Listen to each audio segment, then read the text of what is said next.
नमस्कार, स्वागत आहे आज आपल्या रेसिपीमध्ये। आज आपण बनवणार आहोत वाटाणा काळा मसाला।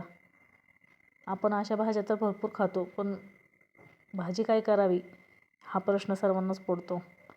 चला तर मग ही आज आपण काळा मसाला वाटाणा कशी बनवली ते पाहूया। त्यासाठी आपण काय काय घेतलंय ते पाहूया।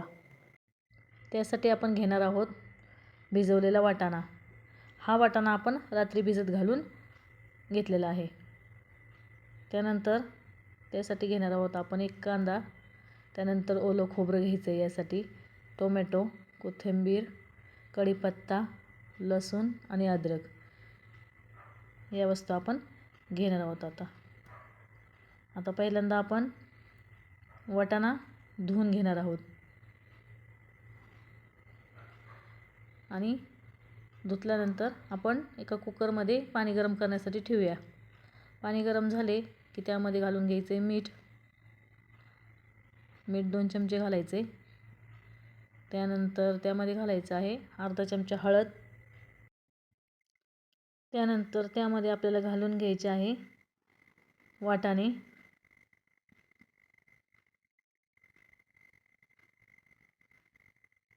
वाटाण्यामध्ये पाणी असलेले आपण निथळून मग वाटाणे घालणार आहोत। त्यानंतर त्यामध्ये घालायचं आहे आपल्याला अर्धी पळी तेल घालून घ्यायचं आहे आणि कुकरचे झाकण लावून आपल्याला 8 ते 9 शिट्ट्या घ्यायच्या आहेत। आता आपण गॅसवर कांदा भाजून घेऊया। कांद्याचं आपण टरफल पाहिले तुम्ही काढून घेतले। त्यानंतर खोबरं हा गॅसवरच भाजून घ्यायचं आहे। तुम्ही पाहू शकता आपण टोमॅटो कट केला आहे, लसूण निवडून घेतला आहे आणि अद्रक कट केले आणि कांदा आणि खोबरं भाजून घेतले। आता हे सर्व आपण एका कढईमध्ये परत एकदा भाजून घेऊया। त्यामध्ये आपण एक मिरची ॲड केलेली आहे, हिरवी मिरची घालायची आहे। खोबऱ्याचे काप करून घ्यायचे बारीक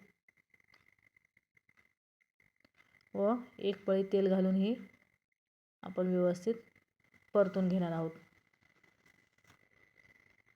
एक 5 मिनिटं हे आपल्याला परतवायचं आहे।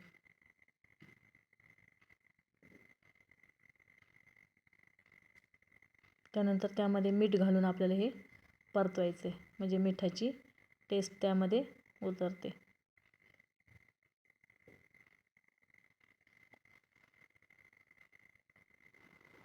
ही मिरची चांगली परतून घ्यायची त्यामध्ये।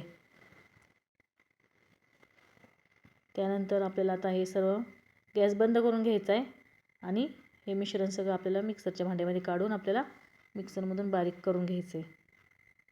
तुम्ही पाहू शकता आपलं मिश्रण हे किती बारीक झालंय, अगदी एकदम बारीक काढून घ्यायचे। व त्यानंतर कढईमध्ये आपल्याला हे परतवायला टाकायचं आहे। पहिल्यांदा आपण याचं पूर्ण पाणी हे होऊन देणार आहोत आणि मग त्यानंतर आपल्याला घालून घ्यायचे तेल। व त्यानंतर मसाला व्यवस्थित परतला गेला की त्यामध्ये घालून घ्यायचे आपल्याला 1 ते 2 चमचे लाल तिखट। त्यानंतर त्यामध्ये घालायचं आहे आपल्याला हळद, अर्धा चमचा घातली आपण हळद। त्यानंतर त्यामध्ये घालायचं आहे गरम मसाला 1 चमचा। त्यानंतर घालायचं आहे धना पावडर 1 चमचा। हे व्यवस्थित परतून घ्यायचं आहे आणि परतल्यानंतर आपल्याला घ्यायचं आहे घालून पाणी। व्यवस्थित मसाला आपल्याला एकत्र करून घ्यायचा आहे। आपल्याला आपल्या आवश्यकतेनुसार आपण पाणी घालून घेणार आहोत। तुम्ही पाहू शकता याला आत्ताच किती सुंदर तरी यायला सुरुवात झालेली आहे। तुम्हाला हवी तेवढी भाजी त्यानुसार तुम्ही पाणी घालून घ्यायचे। आता हे तुम्ही पाहू शकता कुकर आपण उतरून घेतलंय आणि आपला वाटाणा चांगल्या प्रकारे शिजला आहे। आता हा वाटाणा आपण भाजीमध्ये घालून घेऊया। तुम्हाला जेवढे पाणी आवश्यक आहे तेवढे तुम्ही घालून घ्या त्यानुसार। आता त्यामध्ये आपण घालून घेणार आहोत वाटाणा। सर्व वाटाणा कुकरमधला आता आपण यामध्ये घालून घेऊया।